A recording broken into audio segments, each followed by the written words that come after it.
ఇలాంటి మరెన్నో వీడియోలు చూడడానికి like, share, subscribe and comment. ఈరోజు ఈ వీడియోలో పుష్యమాసంలో రవి పుష్యమి యోగం ఎప్పుడు ఏర్పడుతుంది? రవి పుష్యమి యోగం అంటే ఏమిటి?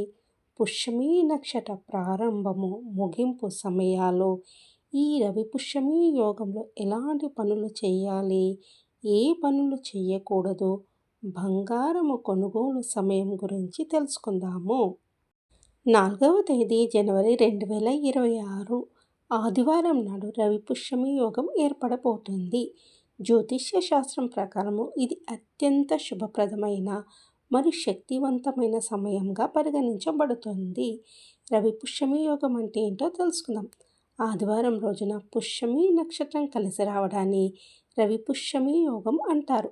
అన్ని నక్షత్రాల్లో పుష్యమి నక్షత్రము నక్షత్ర రాజి అనగా నక్షత్రాలకు రాజుగా పిలువబడుతుంది. ఈ యోగము ఆధ్యాత్మిక మరియు ఆర్థిక కార్యకలాపాలకు ఎంతో మేలు చేస్తుంది. పుష్యమి నక్షత్ర ప్రారంభము 4వ తేదీ జనవరి 2026 ఆదివారము ఉదయం 8:48 ప్రారంభమై 5వ తేదీ జనవరి 2026 సోమవారం ఉదయం 10:47 వరకు పుష్యమి నక్షత్రం ఉంటుంది.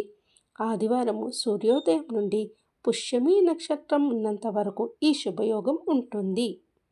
రవి పుష్యమి యోగంలో బంగారము కొంటే అది సంపదను వృద్ధి చేస్తుందని నమ్ముతారు. బంగారము కొనుగోలుకు శుభ సమయము మధ్యాహ్నము 3:11 నుండి సాయంత్రము 7:15 వరకు. ఈ 4 గంటల సమయము గ్రహాల అనుకూలత వల్ల అత్యంత శక్తివంతంగా ఉంటుందని పండితులు చెప్తున్నారు. ఆదివారం మధ్యాహ్నము 3:11 నుండి సోమవారం సూర్యోదయం వరకు ఈ యోగం ఉంటుంది.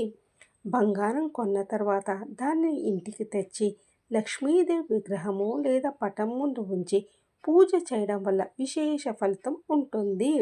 బంగారం మాత్రమే కాకుండా వెండి వస్తువులు, స్త్రీ యంత్రము లేదా కొత్త వ్యాపారానికి సంబంధించిన వస్తువులు కొనడానికి కూడా ఇది సరియైన సమయం.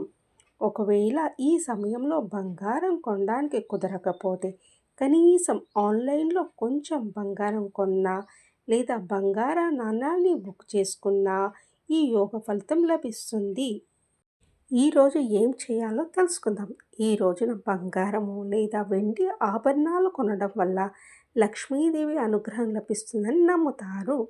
కొత్త వ్యాపారాలు ప్రారంభించడానికి లేదా షేర్ మార్కెట్, రియల్ ఎస్టేట్లో పెట్టుబడి పెట్టడానికి ఇది గొప్ప సమయము.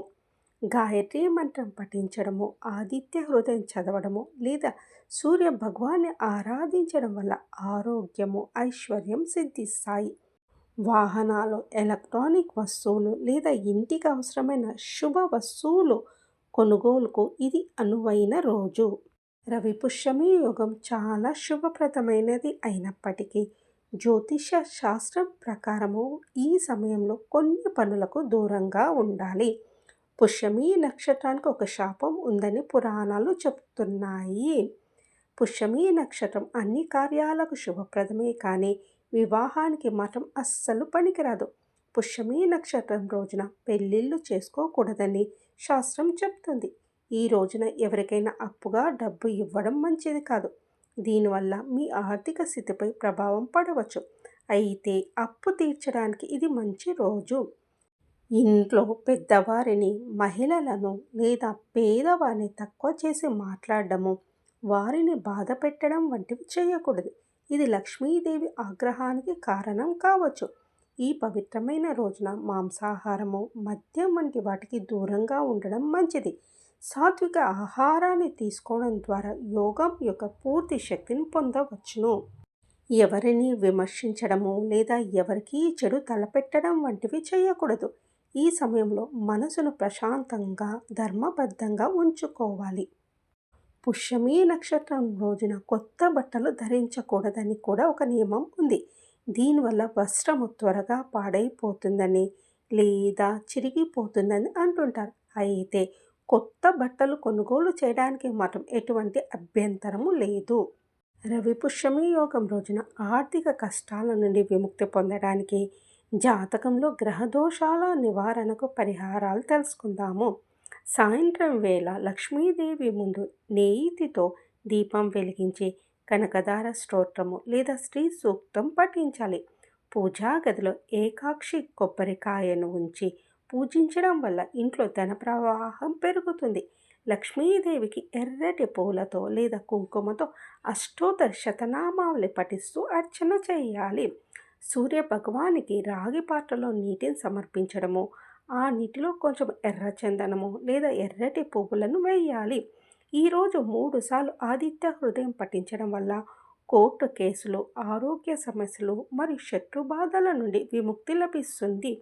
కనీసం 108 సార్లు గాయత్రి మంత్రాన్ని పఠించడం వల్ల మానసిక ప్రశాంతత, తెలివితేటలు పెరుగుతాయి. ఈ రోజున ఆవుకు బెల్లం మరియు నానబెట్టిన శనగలు తినిపించడం వల్ల పుష్యమి యోగ ఫలితం రెట్టింపు అవుతుంది. ఎర్రటి వస్త్రము లేదా గోధుమలను పేదలకు దానం చేయడం వల్ల జాతకంలో సూర్య దోషాలు తొలగిపోతాయి. ఈ పవిత్రమైన రోజున ఆఫీస్లో లేదా షాప్లో శ్రీ యంత్రాన్ని ప్రతిష్ఠించుకోవడము లేదా ఉన్న యంత్రానికి అభిషేకం చేయడం చాలా మంచిది. ఇంటి ప్రధాన ద్వారం మీద పసుపు లేదా కుంకుమతో స్వస్తిక్ గుర్తును వేయాలి. ఇది ప్రతికూల శక్తిని ఇంట్లోకి రాకుండా చేస్తుంది.